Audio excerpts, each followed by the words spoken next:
The Lord be with you. A reading from the Holy Gospel according to John. Jesus said to his disciples, "I am the true vine, and my Father is the vine grower. He removes every branch in me that bears no fruit. Every branch that bears fruit, he prunes to make it bear more fruit. You have already been cleansed by the word that I have spoken to you. Abide in me as I abide in you. Just as the branch cannot bear fruit by itself unless it abides in the vine, neither can you unless you abide in me. I am the vine, you are the branches. Whoever abides in me and I in them bears much fruit. Because apart from me you can do nothing. Whoever does not abide in me is thrown away like a branch and withers. Such branches are gathered, thrown into the fire, and burned. If you abide in me and my words abide in you, ask for whatever you wish, and it will be done for you. My Father is glorified by this, that you bear much fruit and become my disciples." The Gospel of the Lord. I'm sure we all know who Michelangelo is. He was a famous Renaissance sculptor and a painter. And although he began with sculpting and dabbled into painting, during his latter years, he is most famous for many of his sculptures. But the two pretty much stands out. Number one is, I think it's the first one that he worked on when he was only 26 years old, the statue of David. And of course, we all know about Pietà.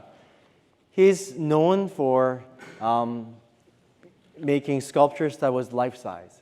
But very interesting facts about the statue of David. The statue of David is actually 17 feet tall and 12,000 pounds. And why oversized? Well, it's because it was meant to be placed on top of a cathedral.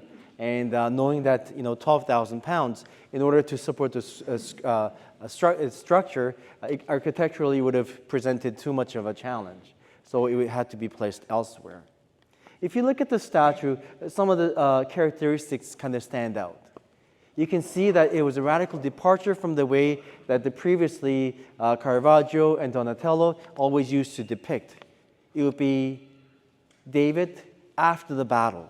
So you would have a sword, and he would often have the head of Goliath in his hand.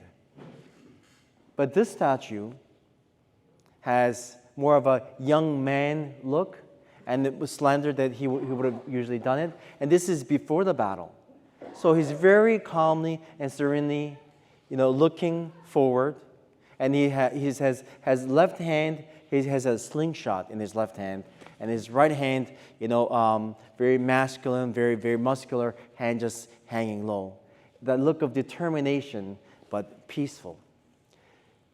Recently, Stanford University has done digital imaging, and then they found out a very unique feature about his eyes is that while his left eye is looking forward to where the battle is going to take place, and his right eye is actually gazing at a distance. Could it be because he knows that Jesus is the Good Shepherd? He knows that the battle is not his own, but the battle is the Lord's, and that he had to keep our eyes on the prize, which is Christ. Because when we gaze our eyes on Christ, Christ brings victory to our lives. Just going back to the sculpture, very unique feature is that why the departure, you may think? Well, it turns out that he made the statue out of one huge Carrara marble from Tuscany, and it was brought to Donatello to work on it. More than 50 years prior. He looked at it and he rejected the stone because he says this is poor quality. And then after his student Agostino Di Duccio, he looked at it, he worked on it a little bit, and he goes, this is poor quality. He rejected it again. And another person later on, Antonio Rossellini, also looked at it, and he said he'll do it, but then he said, no, I'm not going to ruin my reputation by working on a very, very poor piece of marble. Turns out that when this marble was given, and obviously you couldn't throw this out because it would have been too expensive to throw something out like this. It had a couple of flaws. it had veins that ran through in very inconvenient places, and also making some parts of the stone very brittle. That's why, as the other masters were trying to work on it, they realized, man, I can't work on this because it breaks. For that reason, 50 years after it was originally commissioned, 25 years after everybody had abandoned, he was able to bring what was once dead back into life. Because he understood the stone.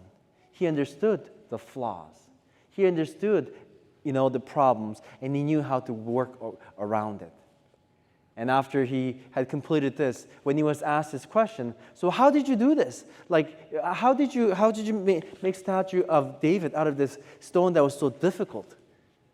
He said, well, this is what I did. I took a look, and I took a piece of marble, and I chiseled out what wasn't David. Like, he wasn't going to share his secret, right? But isn't that true with us as well? That in our life, we are going to feel that growing pain. Like God taking us and chiseling out what does not belong to us, or what should not belong to us. Whatever God didn't give us is what needs to be chiseled out. Very much similar to the pruning that we heard about in the gospel today. Did you know that every year, 90% of what is known as the cane is eliminated? You prune 90%. So vine has pretty much about 50 to 100-year lifespan.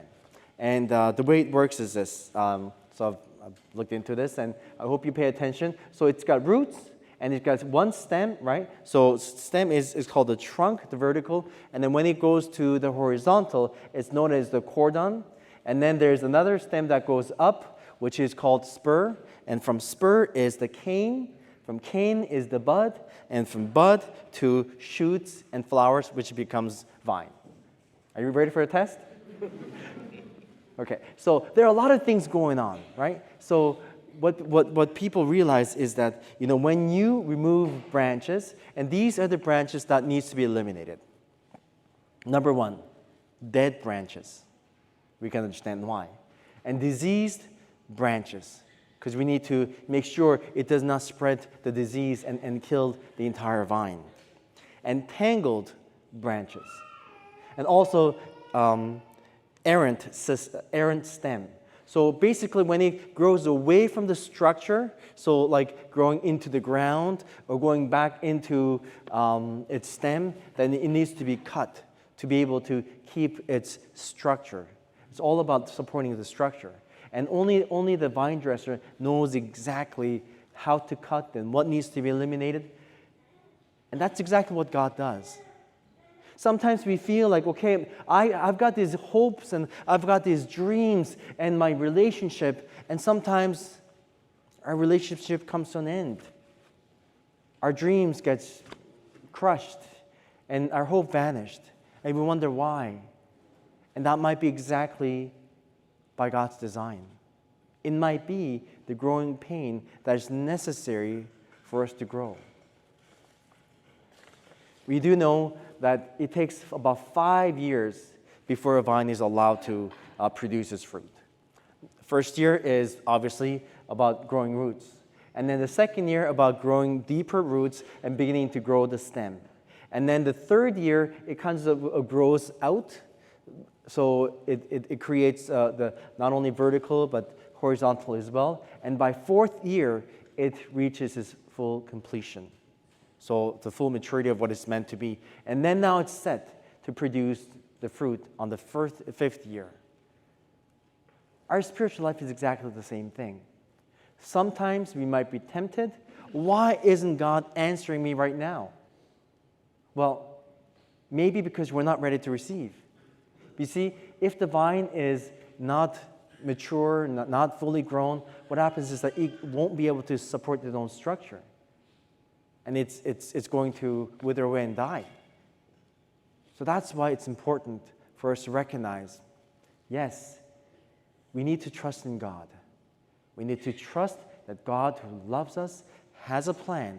And whatever the pruning that God is doing now, no matter how painful, it may be necessary. Let us not be discouraged. Let us look towards God, because only God knows the right timing for all things.